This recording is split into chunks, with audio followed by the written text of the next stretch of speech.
Good evening, friends.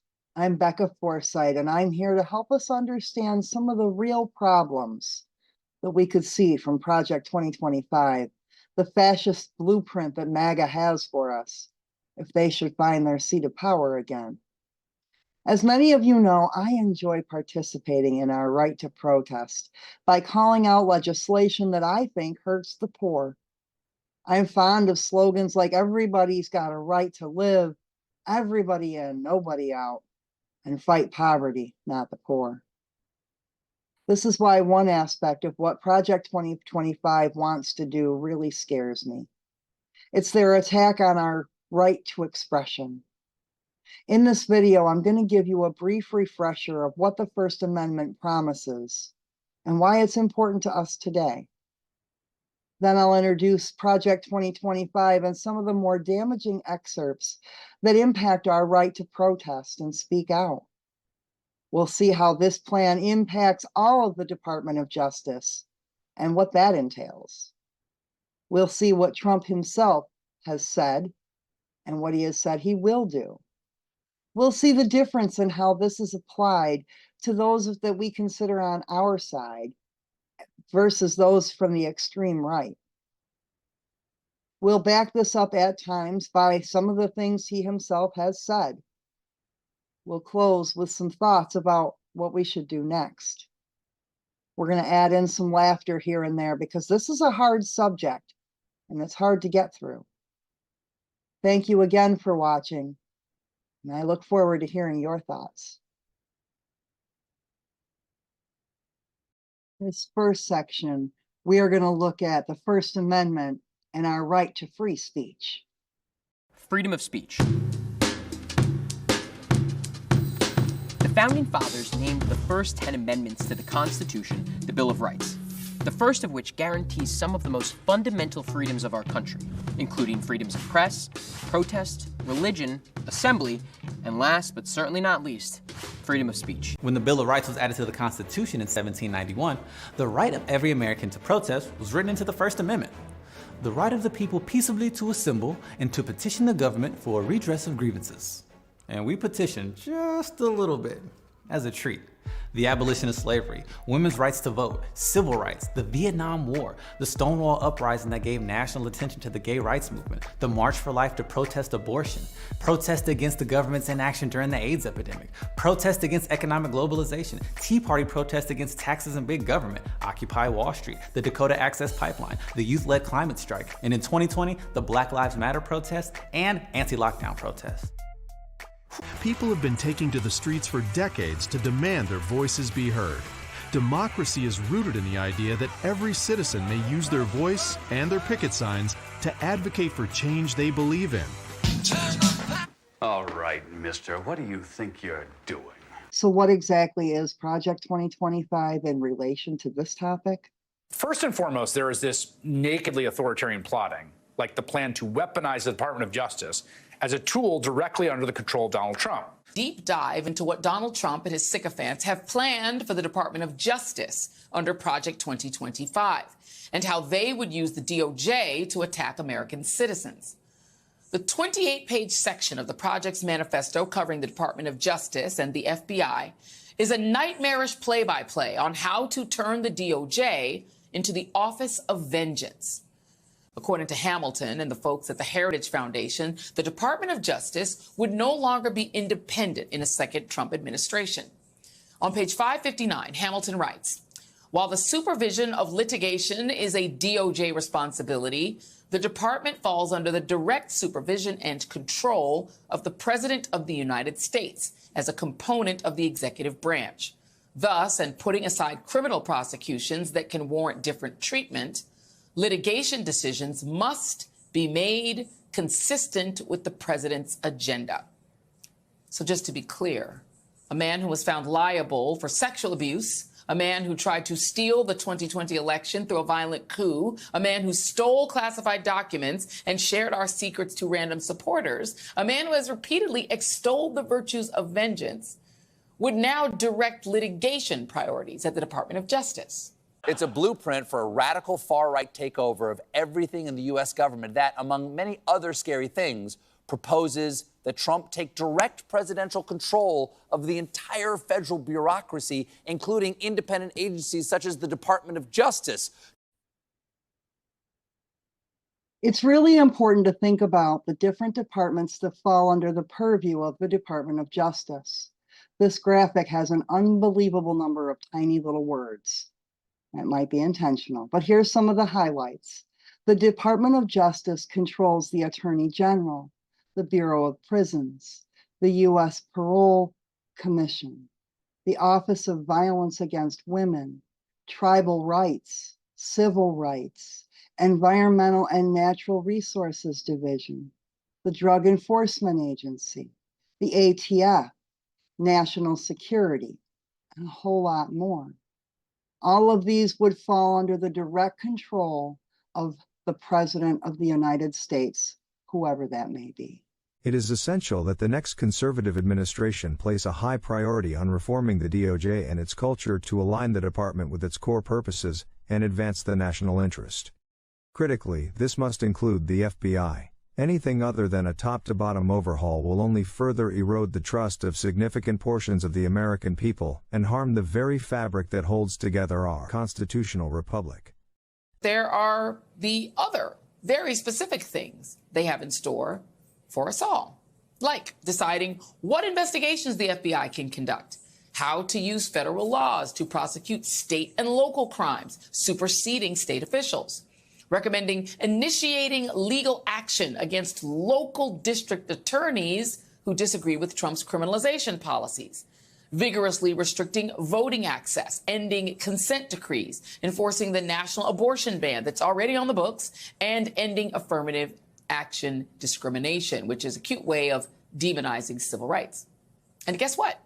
The FBI will become Trump's own personalized armed enforcement service. According to Project 2025, the FBI is not independent and does not deserve to be treated as if it were. It directs the Department of Homeland Security to reassess its, quote, domestic terrorism lines of effort to align with a future Republican president, presumably Donald Trump's priorities. The blueprint on page 549 calls for, quote, an immediate comprehensive review of all major active FBI investigations and activities, and proposes that the FBI redirect its focus to other threats. Okay, so what are the other threats? Rather than domestic violent white nationalist extremism, the threats it would like the FBI to focus on are affirmative action and diversity, equity, and inclusion initiatives. The FBI. The plan specifically calls for the Department of Justice to be reorganized to target entities that practice affirmative action, or DEI. In other words, today's Republican Party sees diversity as the top national security threat and plans to treat it as such. You cannot make this stuff up. Today, we're going to look at Chapter 17, entitled The Department of Justice. Project 2025 would take an axe to federal investigations of conservative hate groups and far-right extremism, dismissing these threats as, quote, manufactured extremism. Project 2025 would remove crucial safeguards protecting our institutions and the public from the growing threat of far-right hate groups, allowing them to expand. Joe Moore, a former FBI informant who tracked police ties to the KKK, warns that domestic extremist groups are being mobilized as, quote, frontline shock troops, end quote, in the event of a contested election.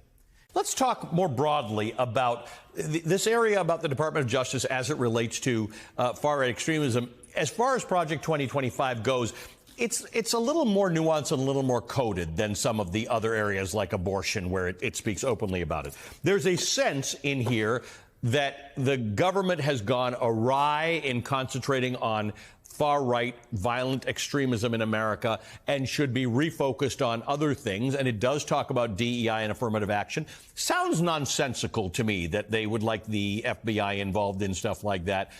But it also seems to ignore what is emerging and has emerged as the major national security threat in this country. Experts like yourself and others say domestic violent extremism is, in fact, our major national security threat. Yeah, the U.S. Department of Homeland Security has identified domestic extremism as the top threat to our national security. And, you know, you get a sense of where this document is coming from, even in this chapter. where it uses phrases like the need to restore the FBI's integrity after the Russia hoax. It says the FBI is completely out of control. I think the only thing that has disparaged the FBI's reputation is lies by Donald Trump. In fact, if anything, I have found this FBI to be a bit on the timid side in terms of its preparation for January 6th, its willingness to search Donald Trump's Mar-a-Lago residence. And so I don't think the FBI needs to be reined in when it is going after violent extremism. And one thing that's really important to note, Ellie, that I think this document probably purposely ignores is the FBI is not in the business of enforcing speech. It is in the business of enforcing conduct. And so when conduct is violent, that's when the FBI gets involved. It's not enough that you said something unpleasant to your school board member. It's when you are threatening to kill them that the FBI might get involved. A Reuters investigation indicates that a significant number of U.S. police instructors have ties to a constellation of armed right-wing militias. Militias are illegal in this country, by the way, and white supremacist hate groups. A report that adds to a fast-growing body of evidence showing a deadly threat inside U.S. police departments. Project 2025's agenda could allow these ties to grow, since on page 557, it calls for eliminating all consent decrees issued by the Department of Justice. When the Justice Department finds evidence of misconduct within a state or local government agency like a police department, it issues one of these decrees, a consent decree, which creates and enforces a roadmap for change. Consent decrees are used to curb civil rights abuses against people of color, the mentally ill, the disabled, things like that.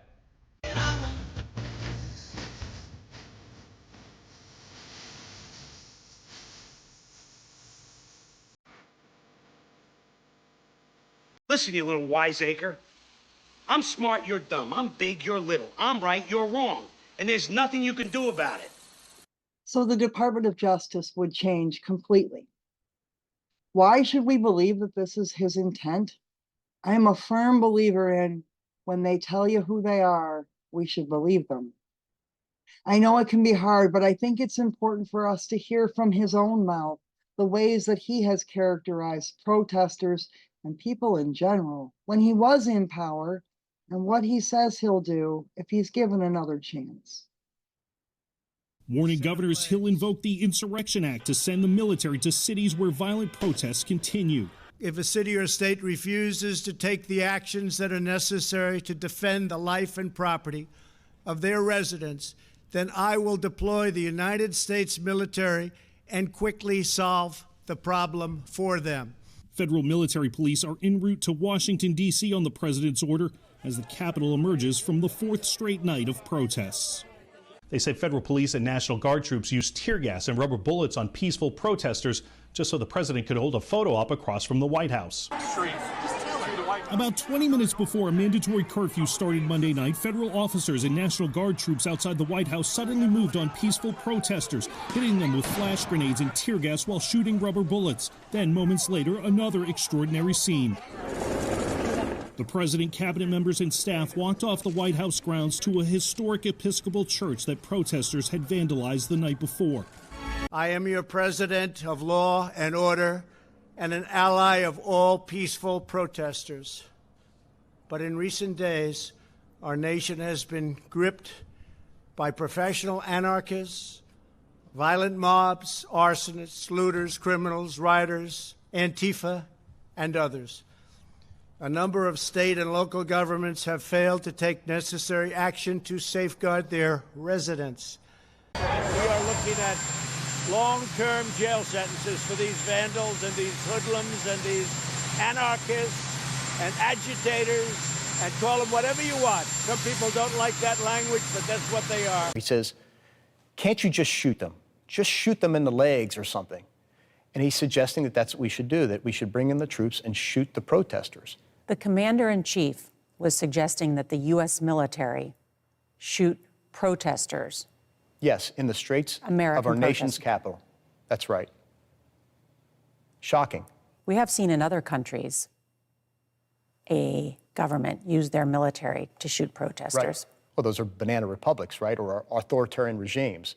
Trump posted a message calling for a televised military tribunal for former Republican Liz Cheney. Donald Trump saying at a rally this weekend that he wants to force immigrants into fighting for entertainment. He wants a migrant cage match fighting league. His ambition to turn the U.S. into a dictatorship will only be buoyed by a compliant right-wing Supreme Court that essentially just handed him royal powers. So that's the situation. A wildly dangerous, criminal, and pathological liar is leading a radical movement to dismantle American democracy, and he's within striking distance to the presidency. The stakes of this election could not be any higher. Our lives depend on living in a country that cares about its citizens. All its citizens, including its children. Our lives depend on living in a country where police brutality does not exist. Our lives depend on our schools getting the resources it takes for us to be successful. Our lives depend on you to vote. My future? My future. My future. My future depends on your vote.